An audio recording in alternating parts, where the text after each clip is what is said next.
감사드립니다. 아버지 하나님, 오늘도 주님께서 복 주셔서 주님 앞에 나오게 하시니 참으로 감사합니다.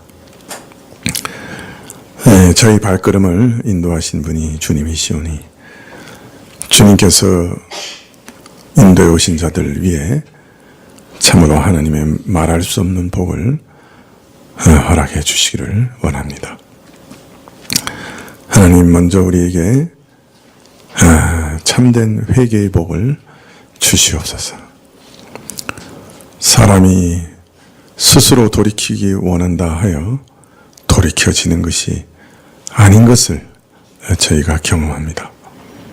돌이켜야 하지 하면서도 참으로 돌이킬 수 없는 것이 저희의 무능입니다.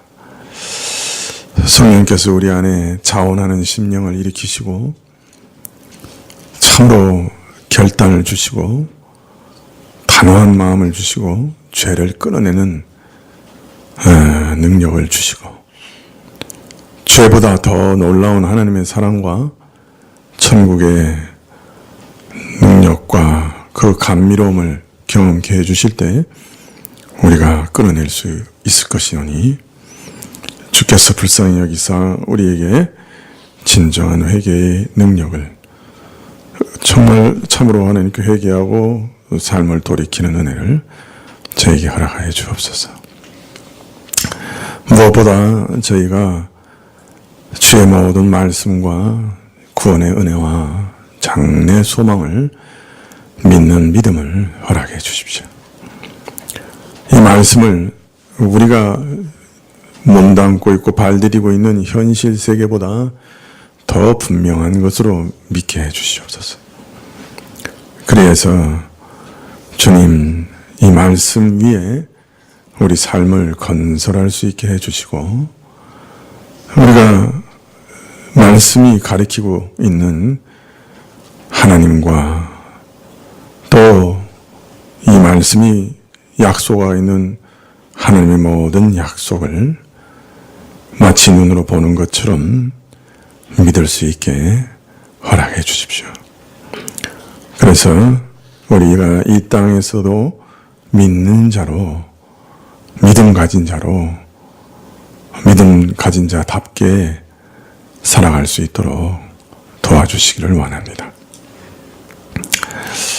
주님, 우리에게 이 땅에 살아가는 동안에 하나님을 매일매일 의지하는 복을 허락해 주십시오. 사실 우리가 호흡하는 것조차 우리 힘으로 할 수 없고 오직 하나님의 은혜와 성령의 도우심으로 호흡하는 존재들인데 다른 것들은 말해서 무엇하겠습니까? 그런데 우리가 참 모든 것을 우리 지혜와 능력과 힘으로 할 수 있는 것처럼 오해해서 내 뜻과 내 능력과 내 힘으로 무엇이든지 해보려고 하는 어리석은 자들입니다. 주께서 참 은혜를 베푸사 우리가 그 어떤 것도 할 수 없는 자인 것을 가르쳐 주셔서 주를 의지하게 하셨습니다마는 아직도 사실 매일 매 순간 주를 의지하며 사는 것이 무엇인지 저희가 잘 모르며 또 우리 스스로 살아갈 수 있는 줄 알고 자행자지할 때가 참으로 많습니다. 주님, 이 시간에 주의 은혜를 구하오니 저희가 무엇이든지 항상 먼저 주를 의지하고 주께 기도하며 주와 함께 동행하는 삶을 배우게 하옵소서.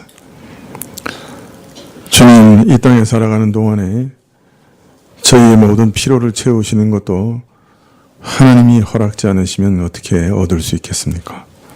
아무리 땀 흘린다 하고 아무리 애를 쓴다 해도 저희 필요도 채우지 못할 것이요 저희 땀 흘린 것에 대한 열매도 얻지 못할 것입니다. 저희 애쓰고 노력하는 것도 하나님이 주신 능력으로 가능하며 그 열매는 더욱 하나님의 허락하심으로 얻사오니 주여 간절히 바라옵기는 저희 애씀이 헛되지 않게 하시고 저희가 참 하나님이 주시는 귀한 열매로 이 땅에서 유족하게 부족함 없이 궁핍함 없이 살아갈 수 있도록 도와주시옵소서.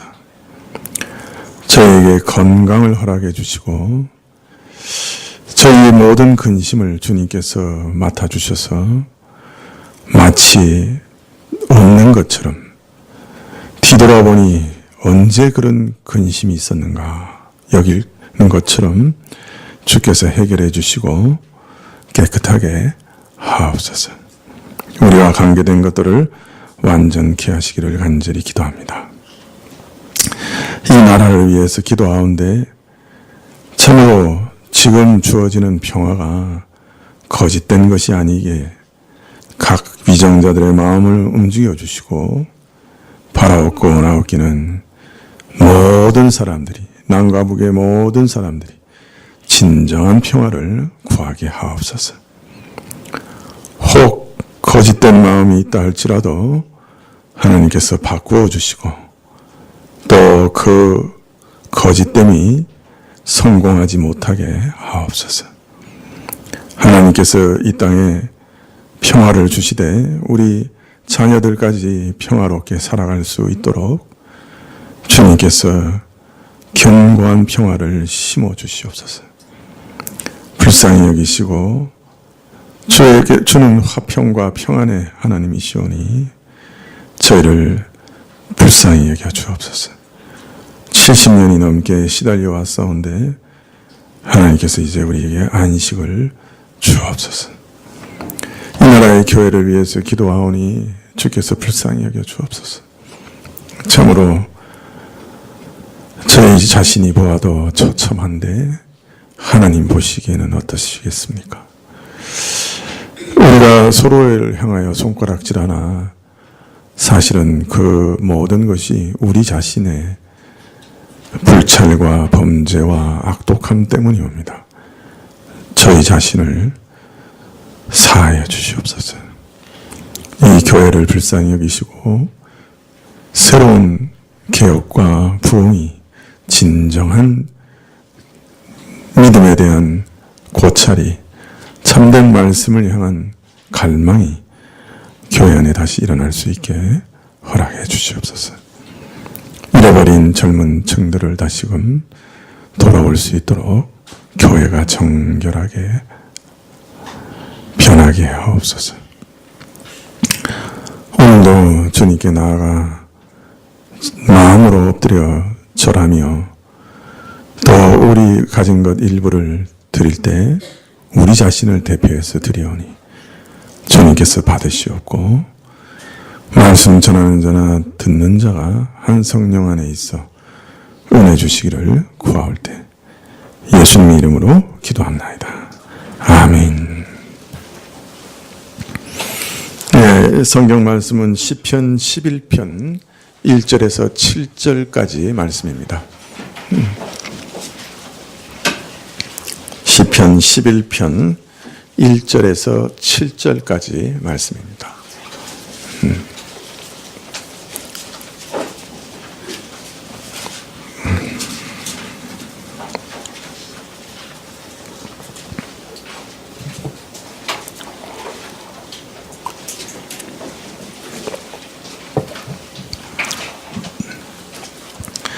네, 시편 11편 1절에서 7절 제가 봉독해 드리겠습니다.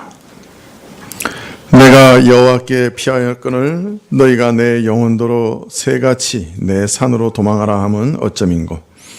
악인이 활을 당기고 살을 시위에 먹이며 마음이 바른 자를 어두운 데서 쏘려 하는도다.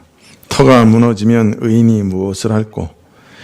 여호와께서 그 성전에 계시니 여호와의 보호자는 하늘에 있으며 그 눈이 인생을 통촉하시고 그 안목이 저희를 감찰하시도다. 여호와는 의인을 감찰하시고 악인과 강포함을 좋아하는 자를 마음에 미워하시는도다.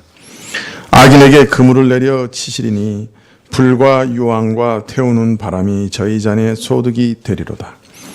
여호와는 의로우사 의로운 일을 좋아하시나니 정직한 자는 그 얼굴을 배우리로다. 아멘. 네. 오늘은 그 명절 관계로 성가대가 서지 못했습니다. 그래서 회중 찬양을 드리려고 하는데요.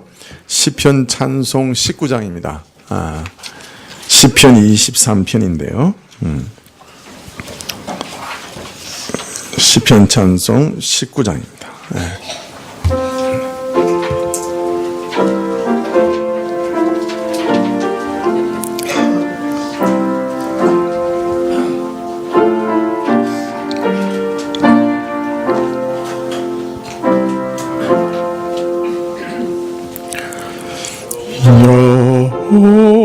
여호와 내 목자시니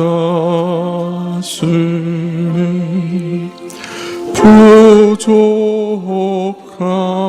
없도다.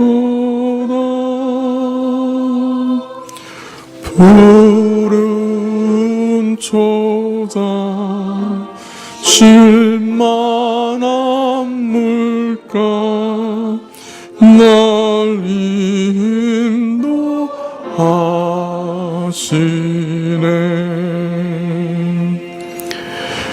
내 영혼 소생시키며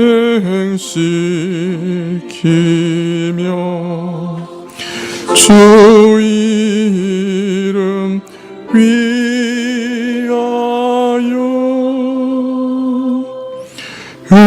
의의 길로 인도하시는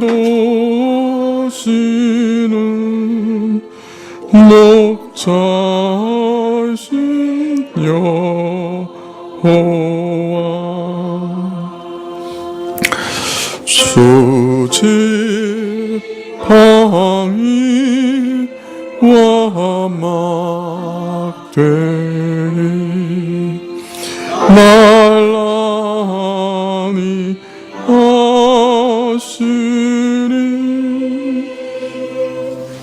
사망 골짜 말하지 못해 주 함께 하시네. 내 원수의 목전에서 성배우러 주시고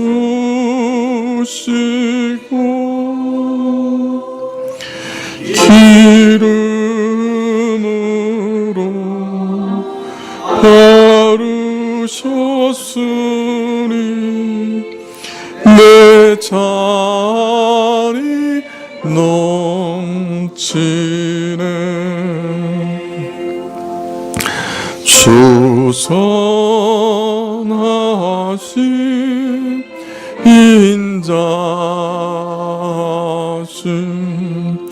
정령 날 따르리니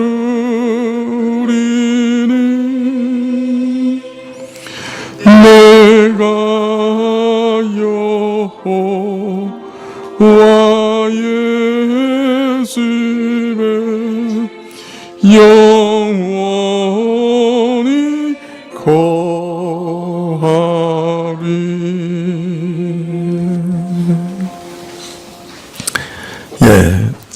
지난주에 디모데후서를 다 마쳤기 때문에 우리 목사님들께도 또 한번 말씀 전할 기회를 드려야 되겠다 생각해서 먼저 유성민 목사님께 부탁을 드렸습니다.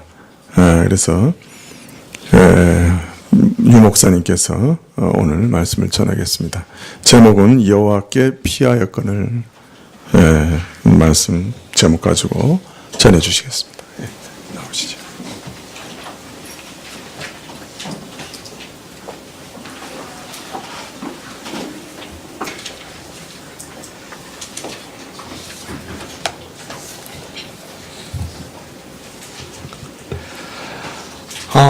목사님이 저한테 말씀하실 때는 명절이라서 사람이 없을까봐 걱정하셨다고 그러는데 제가 보니까 더 많은 듯합니다.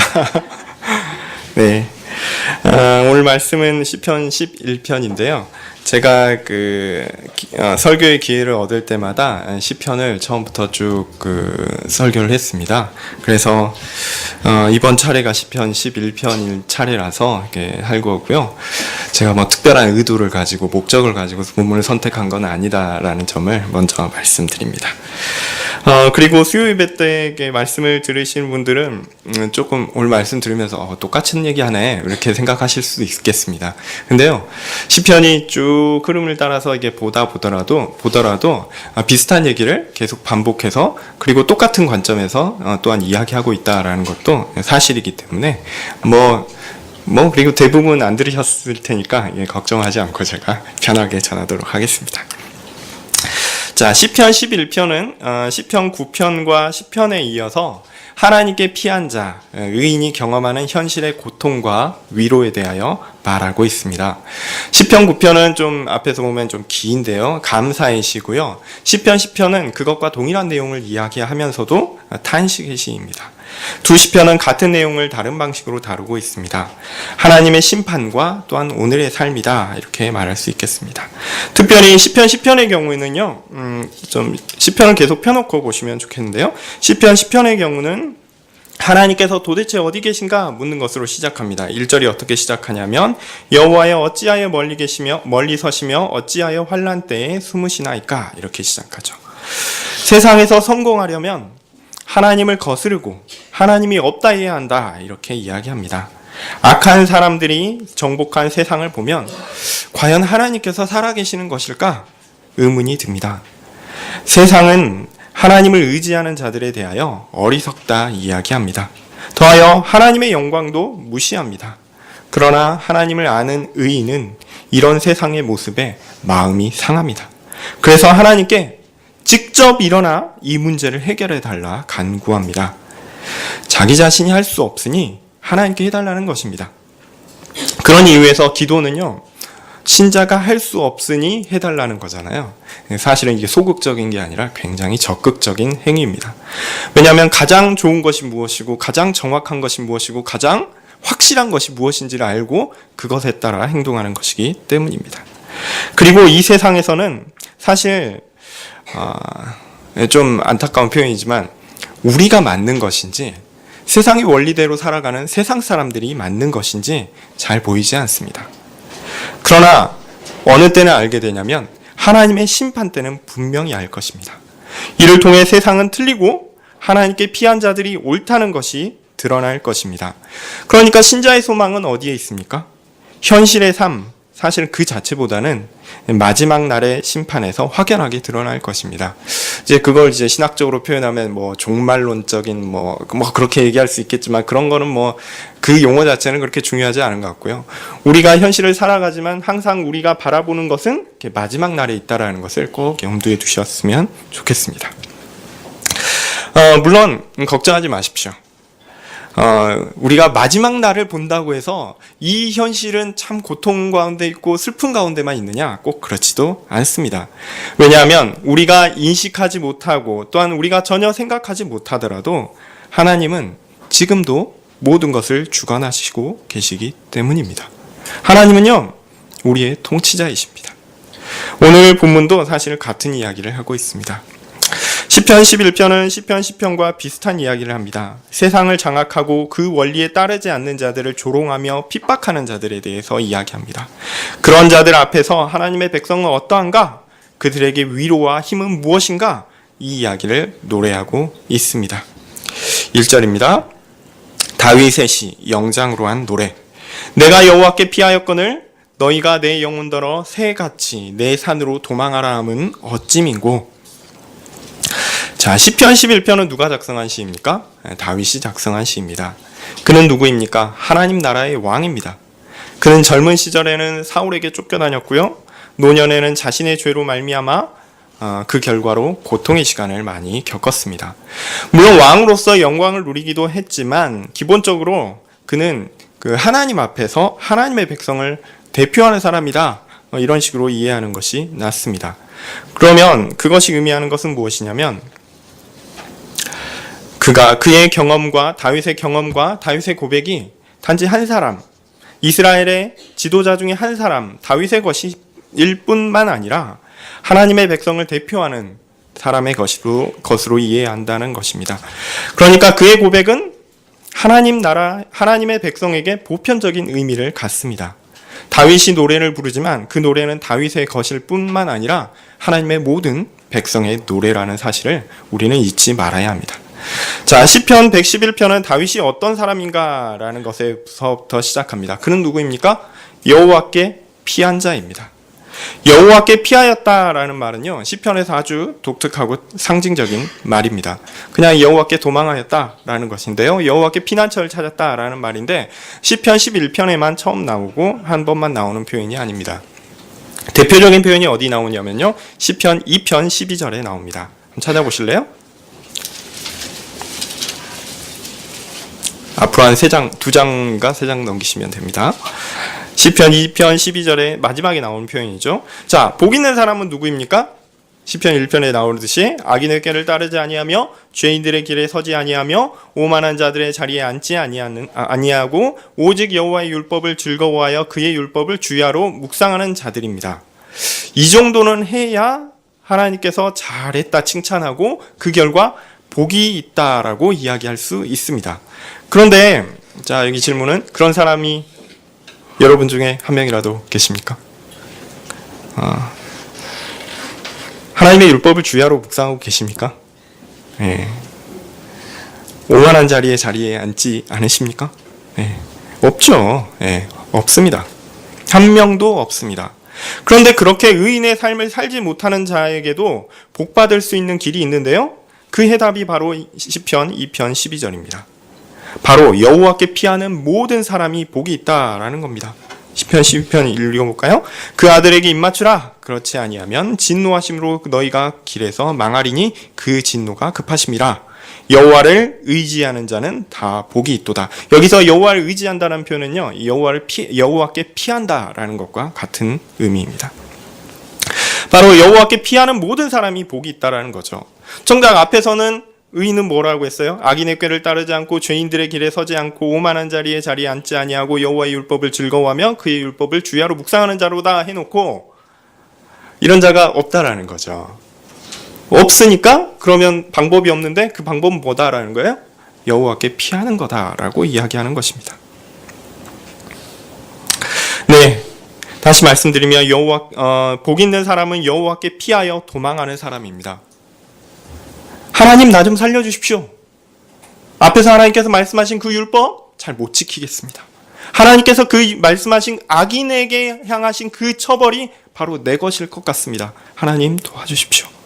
그렇게 자신의 구원을 위하여 하나님께 구하고 하나님 도와주십시오. 그렇게 구하는 자들에게 하나님은 구원을 주시고 또한 그 자들이 하나님의 백성이 되며 복을 얻는 자가 될 것이다 라는 말입니다. 자, 그래서 시편 3편 8편에는요, 구원은 여호와께 있사오니 주의 복을 주의 백성에게 내리소서 이렇게 말합니다. 또한 5장 11절에 보시면요, 주께 피하는 모든 사람은 다 기뻐하며 주의 보호로 말미암아 영원히 기뻐 외칩니다. 또한 시편 7편 1절에 보면 여호와 내 하나님이여 내가 주께 피하오니 나를 쫓아오는 모든 자들에게서 나를 구원하여 내소서라고 합니다. 자, 이런 내용을 보면요, 구원을 위해 필요한 것은 사실 어떤 구체적인 선과 의를 행하는 것이 아닙니다. 왜냐하면 우리가 구원을 얻기 위해 어떤 일을 행해서 구원을 얻는다? 그건 불가능하기 때문입니다. 그것은 우리가 정직하게 우리의 삶을 돌아볼 때 하나님의 법이 요구하는 것이 무엇인지를 볼 때 알 수 있습니다. 여러분, 하나님을 사랑하고 이웃을 내 몸과 같이 사랑하는 정신 가운데 모든 일을 항상 해야 되는데 그래야지 구원을 얻을 수 있는데 그 일이 우리에게 가능한 것입니까? 불가능한 것입니다. 네, 오직 여호와께 도와달라 도움을 요청하며 하나님께 피하는 자 등 그들만이 구원을 얻을 수 있다, 이렇게 성경은 이야기하고 있습니다. 이런 사실은 사실 시편 9편에 나오는 심판정에서 더욱 분명해지는데요. 시편 9편은 의로운 하나님의 심판에 대해서 노래하고 있습니다. 자, 심판정이 있는데 양쪽 편이 있어요. 한쪽에는요, 이방 나라 곧 악인이 있습니다. 그들은 하나님의 원수로 멸망당할 것입니다. 하나님은 의로운 심판관으로서 이 심판을 공정하게 진행하실 것인데요.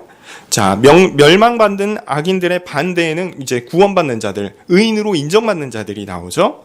그런데 자, 상식적으로 여기 이쪽에 악이 있으면 악을 행한 자들 아닙니까? 근데 이 반대편에는 누가 있어야 됩니까? 하나님의 법을 행하여 의롭게 된 자들이 있어야 될 텐데 정작 다윗이 이야기하는 바는요, 그게 아니에요.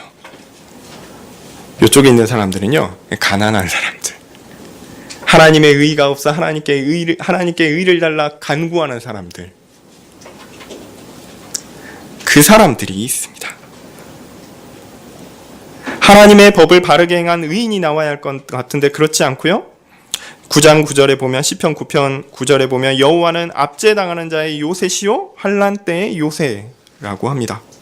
그리고 이어서 여호와여 주의 이름을 아는 자는 주를 의지하오리니 10절에 그렇게 얘기하고요. 12절에 가난한 자의 부르짖음을 잊지 아니하시는도다 이렇게 얘기합니다. 그러니까 악인의 상대편 곧 구원을 받는 자들은 의인이 아닙니다. 누가 그 편에 있습니까?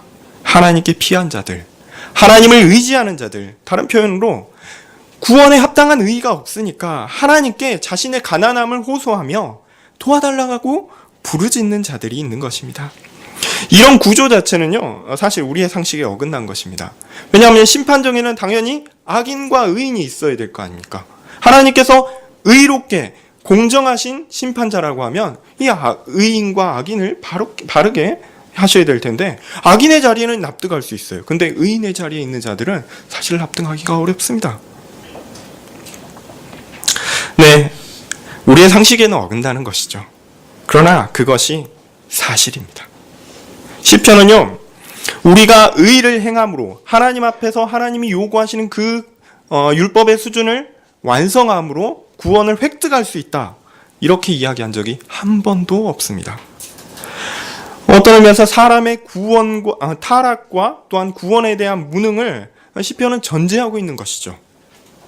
구원은 오직 여호와께 피하는 자들에게 주어지는 특권입니다. 이것이 다윗이 보는 현실입니다. 그러므로 오늘 본문에서 여호와께 피하였다라는 말은요, 단순하게 너무 힘든 고난 중에 여호와께 도망쳐 피난처를 얻었다라는 표현이 아닙니다. 그들은 하나님께 피하여 구원을 얻은 자입니다. 그는 가난한 자요 또한 의인입니다. 하나님의 백성입니다.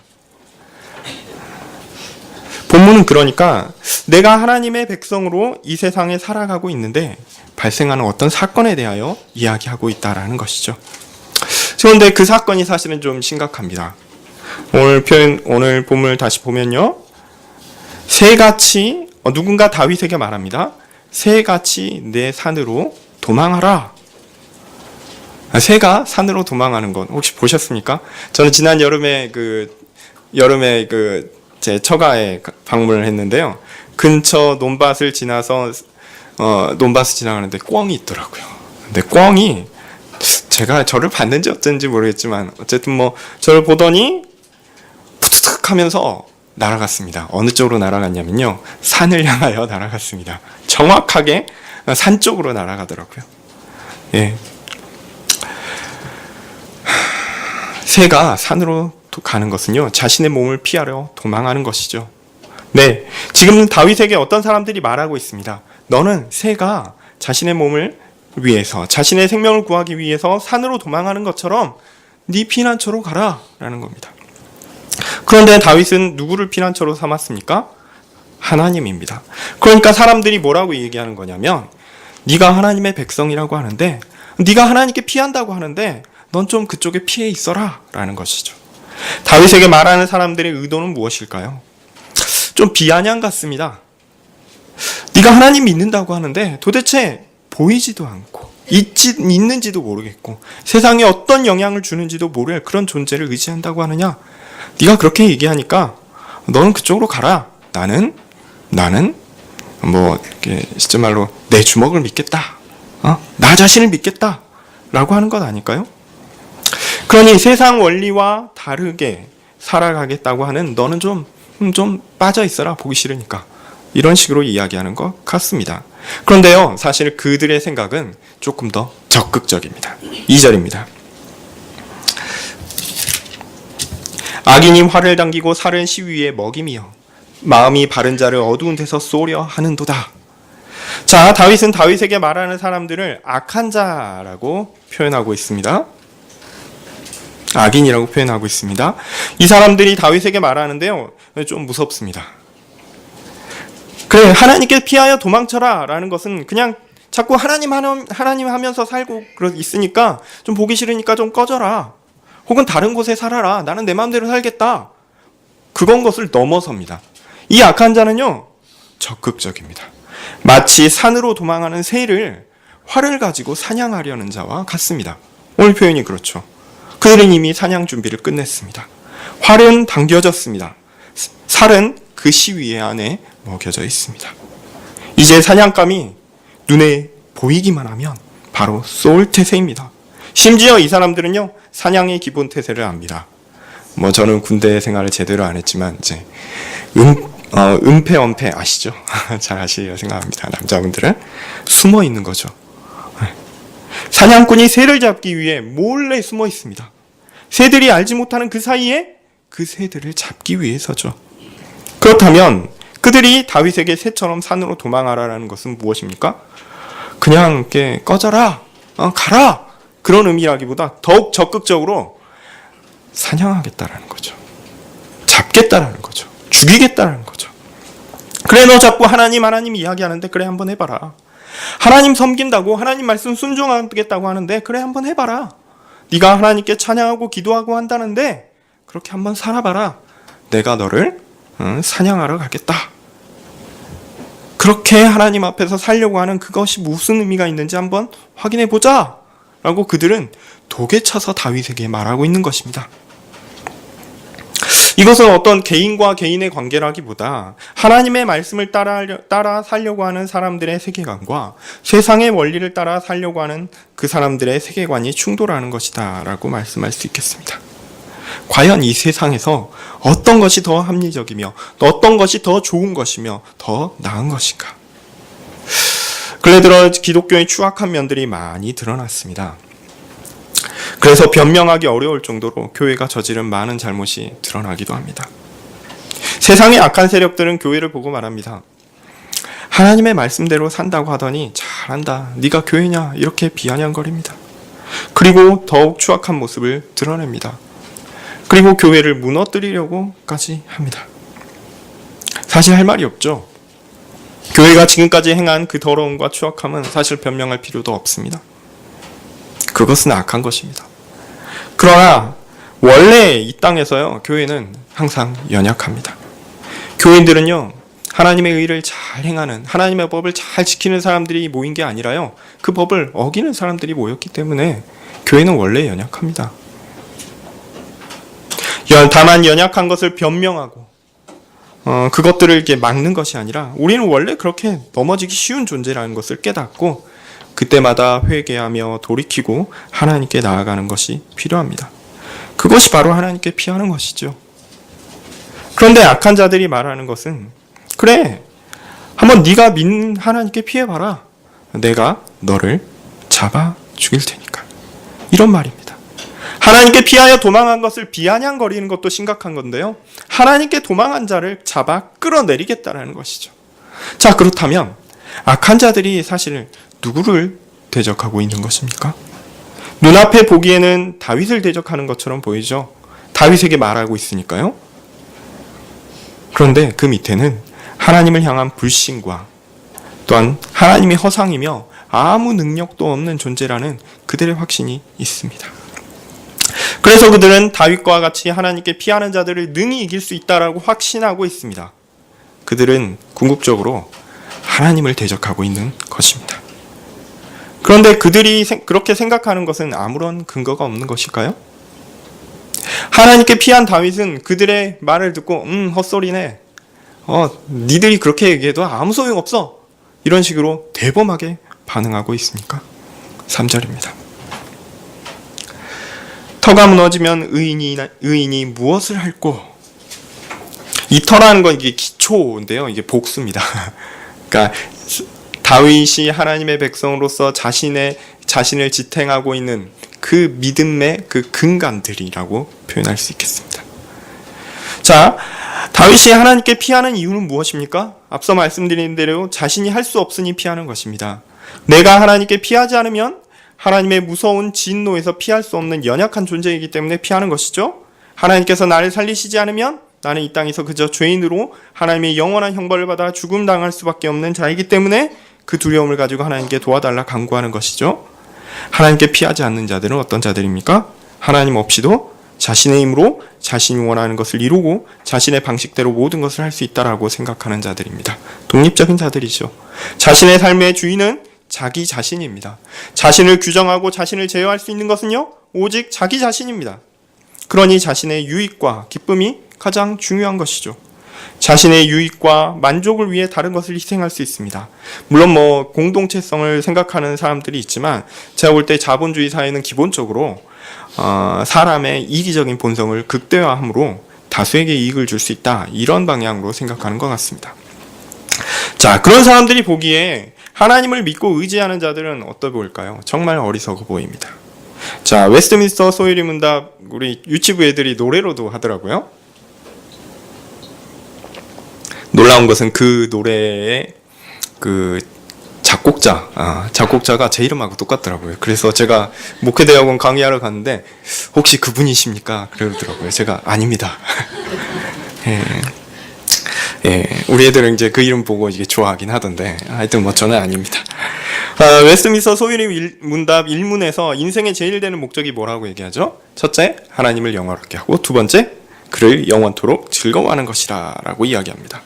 자, 세상에 어떻게 사람이 존재하는 목적이 사람 자체가 아니라 자기 자신이 아니라 하나님입니까? 그리고 하나님을 즐거워한다고 하는데요. 도대체 하나님을 즐거워한다는 게 무엇입니까? 가능합니까? 세상에 이런 질문을 합니다. 사실 여기에 잘 대답하시는 분들이 드뭅니다. 네. 세상은요, 존재 이유를 자기 자신에게 찾습니다. 그리고 그로 인한 행복도 누구에게서 찾습니까? 자신에게서 찾습니다. 그런데 예수님을 믿고 따르는 자들은 뭐라고 합니까? 그게 아니라고 얘기하는 것입니다. 그러니까 세상이 보기에 그리스도를 믿는 자들은 얼마나 어리석어 보입니까? 자기 자신이 아닌 남을, 아니 그것도 보이지 않는, 인식되지 않고 느껴지지 않고 있는지도 모를 그 하나님이 나의 인생의 목적이라뇨. 좀 이상하죠? 자, 그런데 진짜 큰 문제는요, 여호와께 피한 자, 즉 여호와를 의지하는 자, 그에게 구원을 의탁하는 그 다윗이 자신의 삶을 잘 보고 또한 잘 돌이켜보니까 이런 의문이 들 수 있는 거죠. 여호와께 피했다고 해서 나의 삶이 얼마나 좋아지고 행복해졌습니까? 과거에 이제 어떤 분이 그 대통령 선거 나오셔서 이런 말씀하셨죠. 살림살이 나으셨습니까? 그 말이 아주 이렇게 막 이렇게 오잖아요. 여러분 예수님 믿더니 뭔가 좋아지셨습니까? 여러분의 살림살이는 펴지셨습니까? 여러분 행복해지셨습니까? 세상에서 좀 잘 나가십니까? 예수님 믿는 자들은 취직이 잘 되고 사업이 잘 풀립니까? 하나님께 피했으니까, 하나님을 위해 하나님과 함께 살아가니까 세상에서 세상 사람들보다 훨씬 낫고 뭔가 멋있는 다른 삶을 살면 좋겠는데요. 현실은요, 죄송하지만 그렇지 않습니다. 다윗의 삶은 어땠습니까? 젊었을 때는 사울에게 쫓겨다녔습니다. 왕이 되어서는 전쟁을 계속했습니다.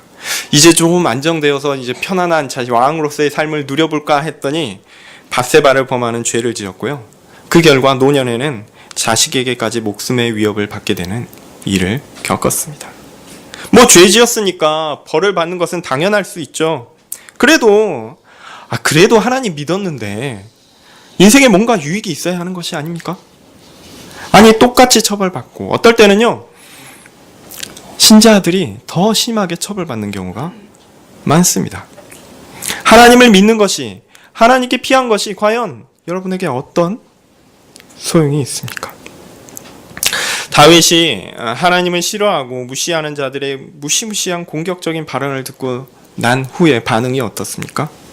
오늘 표현대로 터가 무너지면이라고 하죠. 달리 말하면 자신이 하나님을 신뢰하고 자신이 하나님을 믿고 또한 하나님이 나의 하나님으로서 계신다라는 것을 분명하게 믿는다라는 그 확신이 흔들리는 거예요. 무너지는 겁니다. 자신이 신뢰하고 확신하는 것들이 아무것도 아닌 것처럼 되는 것 같습니다. 다윗은 자신이 처한 상황을 보니까 하나님께 피한 것이 아무것도 아니다라는 생각이 번뜩 듭니다. 사탄은 우리에게 그렇게 갑자기 찾아옵니다. 괜히 세상에서 세상 방식으로 풀었어야 됐는데 하나님의 방식으로 정직하게 하려다 보니까요, 일이 꼬입니다. 잘 안 됩니다. 그래서 그렇게 믿고 확신했던 하나님을 향한 신앙의 기초들이 어떨 때는요, 흔들립니다. 답답합니다. 하나님을 향한 신뢰가 무너진다면, 하나님께 피한 것이 아무 소용이 없는 것이라면 여러분 어떤 생각이 드십니까? 정말요, 진짜 만약 그렇다면 교회에 여러분이 있는 거는요, 정말 이중적인 손해입니다. 첫 번째는 하나님께 피한 것이 아무 소용없는 것이니 그것 자체로 손해고요. 또한 두 번째로 하나님께 피하지 않고 만약 세상 방식으로 했다면 그렇게 손해보지 않고 또 어느 정도 이득을 봤을 텐데 라고 할 수 있는 그 기회비용이 또한 두 번째 손해입니다. 그러니까 바울이 이야기한 것이 맞아요. 부활이 없으면 우리는 세상에서 제일 불쌍한 자입니다. 신자의 삶이 이렇다라는 것을 아십니까? 다윗은 언제까지나 어떤 상황에서도 견고한 신앙을 갖고 있었던 것이 아닙니다. 우리는요, 다윗과 같이 저희도 다윗과 같이 이런 삶을 살게 됩니다. 시험을 받고 또한 공격하는 자들이 우리에게 그 날카롭고 무서운 공격을 할 때 우리의 신앙이 견고하면 이길 수 있을 것 같죠? 그런데요, 우리의 신앙은 그렇게 견고하지 않습니다. 매번 흔들립니다. 다윗은요, 그 기초가 통째로 흔들렸습니다. 분명히 하나님께서 살아계시고 모든 것을 주관하시는 분이다라는 것을 알고 있지만 고난 가운데, 대적들의 공격 가운데 마음이 흔들립니다. 그러면 우리는 저 밑에서부터 흔들립니다. 더 이상 의인은 할 것이 없다라고 느껴집니다. 자, 여기서 의인이라고 얘기하는데요, 이 부분은 제가 이야기하고 가야 될 것 같아요. 자, 악인의 반대는 뭐죠? 의인이죠. 근데 하나님의 심판정에서도 그렇습니다. 악인의 반대는 의인입니다. 자, 악한 자들에게 심판이 있고 의인에겐 복이 있죠. 그런데 그 심판정은 독특한 것이다 라고 아까 말씀드렸습니다. 의인이라는 사람들이 스스로 의를 행하여 구원을 획득한 사람이 아니라 그들은 여호와께 피한 자다라는 거죠. 하나님의 도우심을 간절히 구하며 살려달라 간구하는 자입니다. 그들이 구원을 얻고 바로 그들이 의인입니다. 시편은 그들을 가난한 자다라고 표현하고 있습니다. 자, 시편은요, 구원을 얻은 하나님의 백성들을 어떻게 표현하느냐면 가난한 자라라고 표현하는 겁니다. 피하는 자다라고 표현합니다. 하나님의 백성은요, 강력하지 않아요. 그러니까 누구에게 피합니까? 하나님께 피합니다. 하나님의 백성은 부자가 아닙니다. 가난합니다. 그러니까 누구에게 달라고 합니까? 하나님께 달라고 하는 자들입니다. 자, 하나님의 백성들은 비록 그렇게 구원받은 자라고 하더라도 정말 세상의 공격 앞에 낙담하고 이거 어떻게 해야 하는가 이렇게 느낍니다. 반대로 세상의 세력은요, 매우 강력합니다. 이것은 분명한 사실입니다. 4절입니다. 여호와께서 그 성전에 계시니 여호와의 보좌는 하늘에 있으며 그 눈이 인생을 통촉하시고 그 안목이 저희를 감찰하시도다. 4절에서 드디어 분위기가 반전됩니다. 3절에서는 모든 기초가 무너져 더 이상 살아남을 수 없을 것 같은 상황이었는데 그런 상황에서도요, 놀랍게도요, 의인은 결코 무너지지 않습니다. 그 기초가 흔들려서 도대체 내가 어떻게 해야 될 건가 아무런 답을 알 수 없을지라도 결국 하나님이 붙으십니다. 네, 확실한 것이 있다는 것을 그는 깨닫게 됩니다. 그들이 자신의 현재 상황보다, 자신이 현재 당하는 그 고난의 현실보다 더 확실한 것이 있다는 것을 인식하게 됩니다. 하나님은 그 거룩한 전, 하늘에 계신 그 보좌에 계십니다. 하나님은 우리가 고난받고 혹은 죄의 시험을 받을 때 저 멀리 휴가를 떠나시는 그런 분이 아닙니다. 그분은 항상 하나님께서 계신 그곳에서 보좌에서 자신의 일을 하십니다. 우리나라는 참 좋은데요. 독일에서는 휴가가 왕입니다. 담당자가 휴가를 떠나면요, 그 일은 휴가 동안 그냥 멈춰집니다. 정말 관공서 갈 때는 휴가를 안 당하는 것이 낫습니다. 만약 하나님이 나 좀 쉬어야겠다, 넌 피곤하니까 한 3개월 정도 쉬었다 올 테니까 니네들은 이러고 있어, 그대로 있어 라고 하면요, 저는 그것만큼 끔찍한 일이 없죠. 근데요, 하나님은 그런 분이 아니라는 거예요. 하나님은 성전에 계시고 보좌에 계십니다. 그래서 일하십니다. 무슨 일을 하십니까? 보좌에 앉아서 하시는 일이 뭡니까? 보좌는 뭐를 가리킵니까? 왕의 보좌입니다. 왕은 뭘 하죠? 하나님의 백성을 보호하고 다스리는 일입니다. 하나님은 쉬지 않고 하나님의 백성을 보호하시고 지키시고 다스리고 계십니다. 네, 하나님은 쉬지 않습니다. 한순간도 놓치지 않고 다 보십니다. 그의 눈은 항상 사람들을 보고 계십니다. 그 누구도 그 눈을 벗어날 수 없습니다. 모든 것을 다 아시는 분입니다. 자, 먼저 아는 거는요, 악한 사람들이 행하는 것을 압니다. 하나님은 놓치시는 것이 없습니다. 또한 하나님의 백성들도 당연히 다 보고 계십니다. 그들이 당하는 고난 다 알고 계십니다. 하나님은요, 모르시는 것이 하나도 없습니다. 하나님은 겉모습뿐만 아니라 내면의 모든 것을 다 아십니다. 그 상황의 앞과 뒤를 다 알고 계시고요, 원인과 결과를 다 알고 계시고, 그 가운데 나라는 사람의 행동과 마음가짐, 의지, 감정 모두 다 알고 계십니다. 하나님은 다 알고 계십니다. 네, 그렇지요. 다윗이 여호와께 피하였는데 그에게 악한 자들이 교만하게 말하였습니다. 한번 하나님께 피해봐라. 그래봐야 내 손바닥이지. 내가 너를 공격하고자 하면 너는 죽어. 이렇게 이야기할 때 그런 교만한 말도 하나님은요, 모르지 않습니다. 다 아십니다. 하나님은 정말 빠짐없이 다 보고 계십니다. 악한 사람들이 다윗에게 어디로 도망하라고 합니까? 네 산으로 도망하라고 하죠. 네가 피할 그곳으로 가라라고 하죠. 악한 사람들이 다윗에게 도망하라고 할 때 그를 쫓아갈 의도였다라고 말씀드렸습니다. 그런데요, 다윗이 피한 하나님은 악한 사람들과 다윗이 있는 장소에서 구분되어 제3의 장소에 계신 분이라고 이 악한 사람들은 생각한 거예요. 그러니까 다윗 보고 가라는 거죠. 악인들은 그렇게 생각했습니다. 그래서 저 멀리 떨어져 있는 존재라면 자신에게 뭔가 영향을 줄 수 없다라고 생각했죠. 그런데 사실은 그게 아닙니다. 하나님은요, 다 아십니다. 한글 번역은 그의 안목이 우리말 11절은 제가 이제 감찰하시고 그 안목이 저희를 감찰하시도다 4절 마지막에 그렇게 얘기하는데요. 이 저희라는 표현은 앞에 나온 사람들을 가리키는 것입니다. 그러니까 하나님은요, 모든 사람을 다 보고 계신다는 것입니다. 다스리고 계시고 모두가 손 안에 있다는 거예요. 만약 그 손 안에 있는 그 사람들이 하나님을 인식하지 못한다 할지라도 하나님의 손 안에 있는 것이 사실이라는 것입니다. 마치 표현이 좀 이상하지만 서유기에 보면 이제 손오공이 열심히 날아갔는데 누구 안에 있었습니까? 부처님 손 안에 있었다. 물론 하여튼 성경 이야기하면서 그거 얘기해서 좀 그렇긴 한데요. 어쨌든 하나님의 손 안에 악인이든 선이든 다 있다라는 것이죠.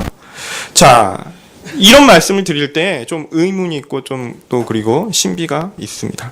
자, 악인들은 뭐라고 합니까? 하나님께서 그들을 안 보고 계시고 그들은 하나님과 독립되어 하나님을 대적하는 자들이라고 생각합니다. 그리고 하나님께서 그들의 삶에 개입할 수 없고 이 땅에서 자기 마음대로 살아도 자기 자신을 통제할 수 있는 존재는 없다, 이렇게 생각합니다. 그런데 말입니다, 그런 자도 하나님께서 보고 계시고 다스리고 계신다라는 것이 사실입니다. 어느 것 하나 하나님의 다스림을 벗어나 있지 않습니다. 그런데 의문은 뭐냐면, 아니 그렇다면 하나님께서 모든 것을 다 보고 계시고 다스리고 계신다면 어떻게 악한 자들이 하나님의 백성을 향하여, 하나님께 피한 자를 향하여 그렇게 악독한 말을 할 수 있다라는 것입니까? 악인들의 그 말과 행동을 어떻게 하나님은 참으실 수 있습니까? 아니 하나님은 그냥 내버려 두실 수 있습니까? 오히려 악한 자들이 더욱 생기 넘치는 것처럼 보이지 않습니까? 자, 그런데 우리가 여기서 이제 이런 의문에 대해서 이제 좀 생각해 봐야 할 것은, 만약 하나님께서 악인들의 불경건과 악함에 즉각적으로 반응하신다면요, 그거 끔찍한 일입니다. 사실 우리 가운데요, 살아있을 사람이 아무도 없습니다. 그 악하고 나쁜 악인들이 사실은 우리와 별반 다르지 않기 때문입니다. 우린 다 그렇게 죄인입니다. 악한 자들이 엄청나게 죄를 지어서 상대적으로 더 큰 죄를 지어서 처벌받는 거 아니고요. 우리는 그들보다 더 상대적으로 더 선하고 좋은 일을 했다. 그것도 아닙니다. 네. 다윗도 마찬가지죠. 여러분, 다윗은 얼마나 큰 죄를 지은 사람입니까? 다윗이 이 시대에 살면요, 난리가 날 것입니다. 네. 이 시대에 이제 요즘에 이게 특별히 문제가 되고 있는 뭐 흉악범 중에 흉악범 하면 다윗입니다. 그 사람이 구원을 받는다고요? 구원받지 못한 사람 중에 다윗처럼 이렇게 간음죄 안 지었고 살인죄 안 지은 사람 많이 있습니다. 하나님이 만약 그 악인들의 행위와 악인들의 말에 즉각 반응하셨다면요, 우리는 살아남을 수 없습니다. 그러니까 여호와께 피한 자라고 하지만 그가 죄를 짓지 않습니까? 짓죠. 그러니 악인들이 악을 행하고 있다는 것이 하나님께서 다스리지 않는다라는 증거가 될 수는 없습니다. 오히려 그들이 살아있는 것은 무엇을 이야기하는 것입니까? 자비로우신 하나님께서 인내가 있고, 또한 우리를 포함한 그들을 구원의 길로 인도하시기를 위해 기다리신다라는 것을 의미합니다. 또한 신비는 무엇이냐면, 하나님께서 그런 분이시다라는 사실을 우리는 하나님의 말씀을 통해서 배웁니다. 하나님의 그런 다스림을 그런데도 불구하고요, 우리는 하나님의 그런 다스림을요, 실제로는 거의 인식하지 못합니다. 사실인데 그것을 우리가 느끼지 못해요.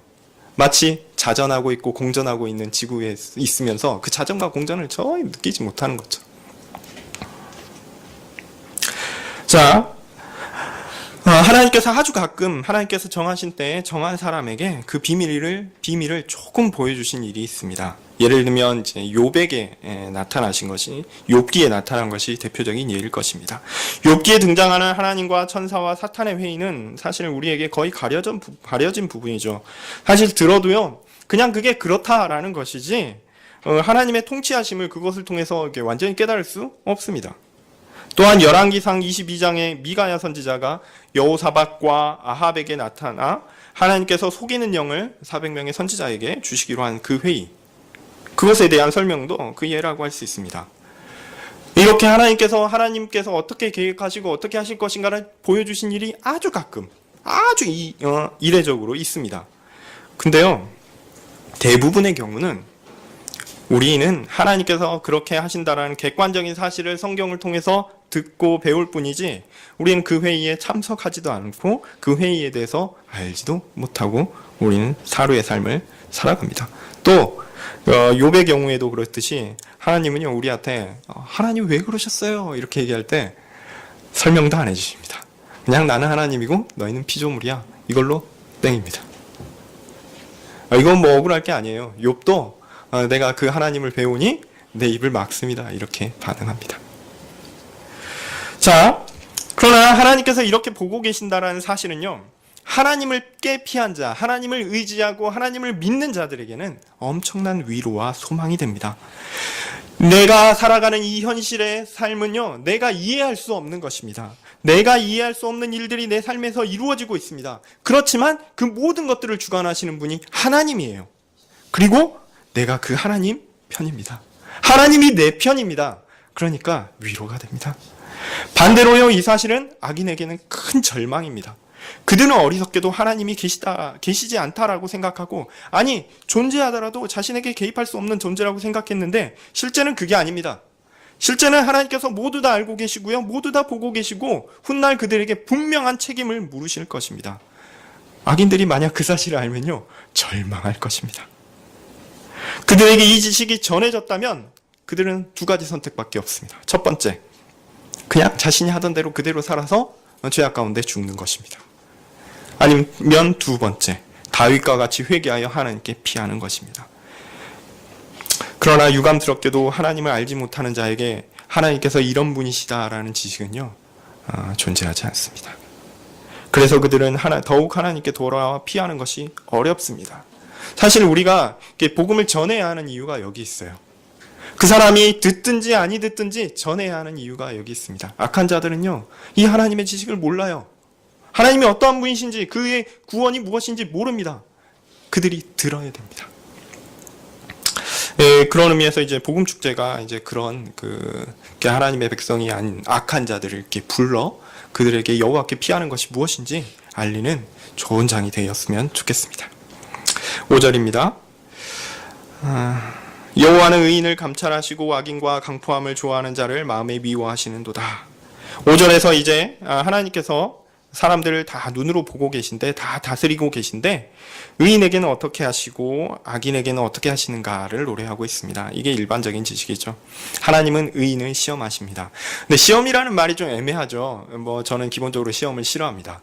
시험을 이제 요즘에는 시험을 축제하는데도 어떤 교수님은 시험 출제하는 게 좋다고, 평가하는 게 좋다고 그러셨는데 저는 그것도 좋지 않더라고요. 점수 매기는 것 자체가 그렇게 해서 유쾌한 일은 아닙니다. 만약 근데 하나님께서 의인을 시험하신다, 이렇게 생각하면 좀 그래요. 하나님께서 판단해서 잘하면 상 주고 못하면 벌 준다, 이렇게 이해가 될 수 있거든요. 근데 그런 것은 아닌 것 같습니다. 만약 그렇게 되면요, 그건 복입니까? 아닙니까? 아니에요. 여러분, 하나님 앞에서 시험 받는데 100점 맞으실 자신 있으십니까? 없습니다. 그거는 말이 안 돼요. 자, 의인이라는 말도 의를 행한 사람을 가리키는 것이 아니다라는 점을 말씀드렸죠. 하나님께 피한 자, 의의가 없어 하나님의 도우심을 구한 자가 잘하는가 못하는가, 그런 시험을 받는 것다라는 것 자체가 이게 성립되지 않는 것입니다. 오히려 1절과 2절에서 나타나는 것처럼 하나님께 피하는 자가 악인에게 당하는 억울한 일을 시험합니다. 이 일이 무엇인가 조사를 합니다. 그래서 그들의 억울함을 풀고 그들의 의로움을 드러내시겠다라는 것이죠. 또한 하나님은 악인을 싫어하신다라고 말씀하십니다. 하나님은 결코 악을 그냥 내버려 두시는 분이 아닙니다. 하나님은 적극적으로 악을 싫어하시는 분으로 악을 몰아내시고 악을 싫어하시고 그 악을 종국에는 제거해 버리실 것입니다. 악인들은 마지막 날에 그들의 악에 대한 마땅한 보응을 받게 될 것입니다. 만약 악인들이 그 사실을 알면 정말 무서워 떨 것입니다. 반대로 하나님께 피한 가난한 자, 의인에게는 정말 희소식이죠. 6절입니다. 악인에게 그물을 내려 치시리니 불과 유황과 태우는 바람이 저희 잔의 소득이 되리로다. 이제 적극적으로 악인에 대한 심판이 설명됩니다. 하나님은 악인을 하나도 놓치지 않을 것입니다. 마치 저인망어선이 아주 촘촘한 그늘을 바닥부터 쫙 긁어가지고 고기를 빠짐없이 낚아 올리는 것처럼 하나님의 그물은요, 빠져나갈 악인이 없습니다. 그런데 그 그물이 얼마나 끔찍한 거냐면 불과 유황입니다. 마치 소돔과 고모라를 연상하시면 좋을 것 같아요. 하나도 남기지 않고 다 망할 것입니다. 폐허가 되어 그들이 그렇게 자신 넘치게, 그래 한번 네가 자랑하는, 네가 피하고자 하는 그 하나님께 도망가 봐라, 내가 너를 가만두지 않을 거야 라고 외치던 그 악한 자들이 이제는 아무 말 하지 못할 것입니다. 오히려 그들의 죄를 감당하느라 정신을 못 차릴 정도의 끔찍한 형벌을 받게 될 것입니다.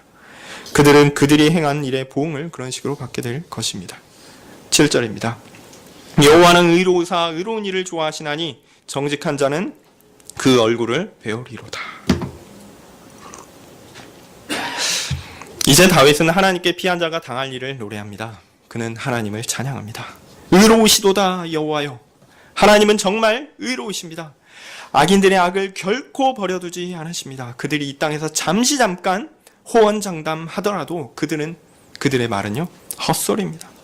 악인들의 악은 결코 버려두지 않으실 것입니다. 그들이 이 땅에서 그래도 그것들은 다 헛소리입니다.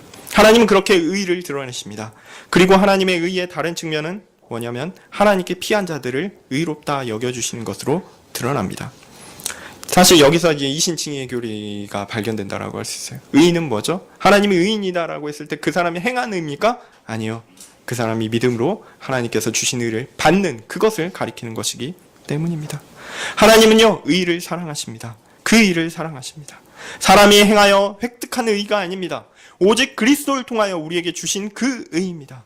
로마서 1장 17절에서처럼 복음에서 나타난 하나님의 의입니다. 그 의로 말미암아 하나님의 백성들은 의롭다 여김을 받게 될 것입니다. 자신의 부족함과 연약함을 고백하며 오직 하나님을 의지하여 하나님께 나아가는 자들, 그들의 의를 하나님은 기뻐하십니다.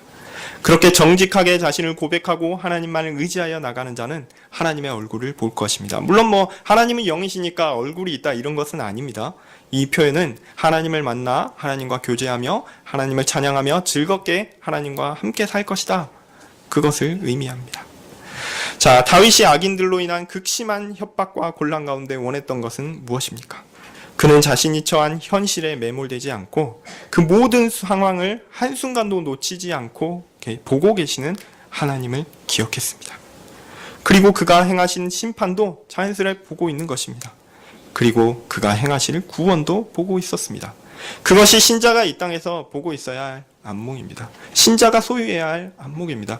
현실의 고난과 고통 가운데 내가 당하는 그 일들 가운데서도 하나님이 여전히 살아계시다라는 것들을 보는 것입니다. 우리는 이 세상에서 하루하루의 삶을 실제로 현실 가운데 고통 가운데 살아갑니다. 그런데 그 모든 것을 주관하시는 분은 누구십니까? 하나님이십니다. 그 하나님의 손길을 기억하고 기대하며 믿고 의지하며 살아가야 할 것입니다. 그것을 바라보며 우리가 인지하지 못해도, 우리가 느끼지 못하고, 우리가 사실은 알지 못해도 하나님이 그렇게 하고 계시다라는 것을 여러분 믿으시길 바랍니다. 그 삶이 바로 하나님의 얼굴을 보는 삶이요, 또한 의인의 삶입니다. 세상에서 바쁘게 힘들게 신자의 삶을 전투적으로 살아가는 우리 모든 성도님들이 이 일을 꼭 기억하시고 하나님께서 주시는 힘으로 힘있게 이 땅에서 삶을 살아가시기를 간절히 소원합니다. 기도하겠습니다. 거룩하신 하나님, 다윗이 고난 가운데 하나님의 일하심을 보았던 것처럼 우리도 그렇게 하나님의 일하심을 보게 해주십시오.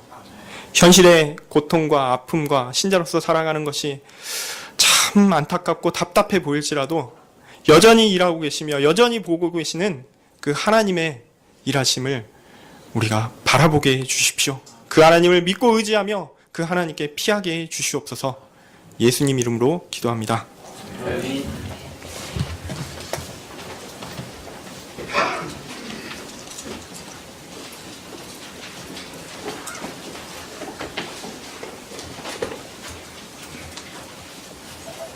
네, 감사합니다.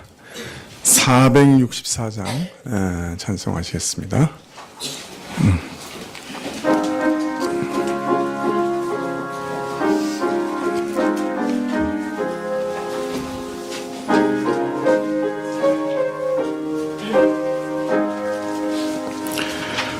고난 내 영혼 편히 쉴 곳과 일랑 잃어도 안전한 포구 복근까지도 다스리시는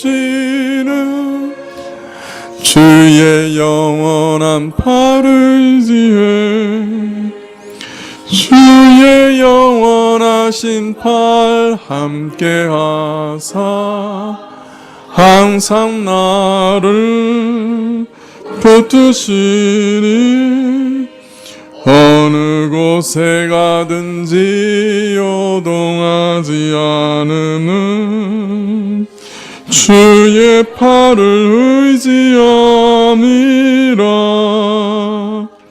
세상 친구들 나를 버려도 예수를 함께 동행함으로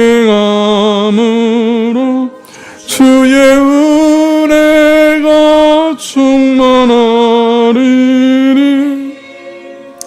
주의 영원한 팔을 지혜 주의 영원하신 팔 함께하사 항상 나를 붙드시니 어느 곳에 가든지 요동하지 않음은 주의 팔을 의지함이라.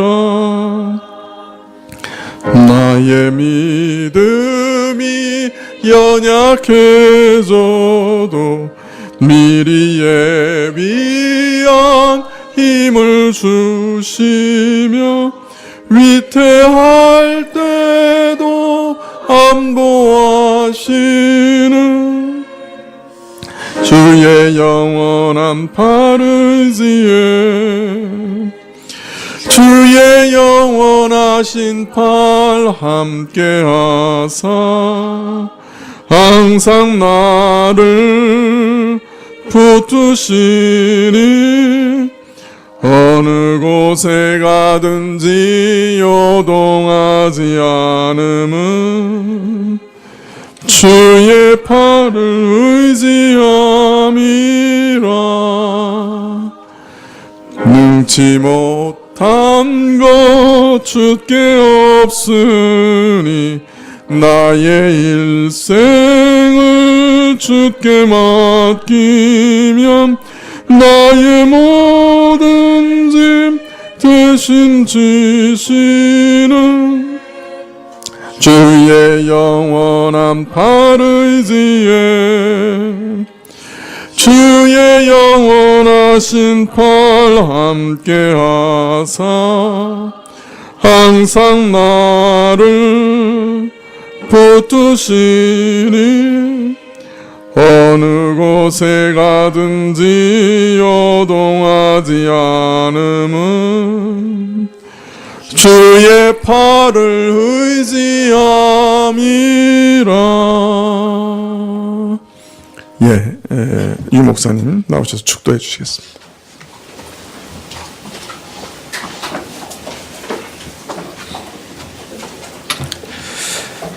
주 예수 그리스도의 은혜와 하나님의 사랑과 성령의 교통하심이 여기 모여 다윗과 같이 고난 중에도 오직 하나님을 의지하며 하나님께 피하는 우리 모든 성가교회와 성가교회 교인과 함께 있을지어다.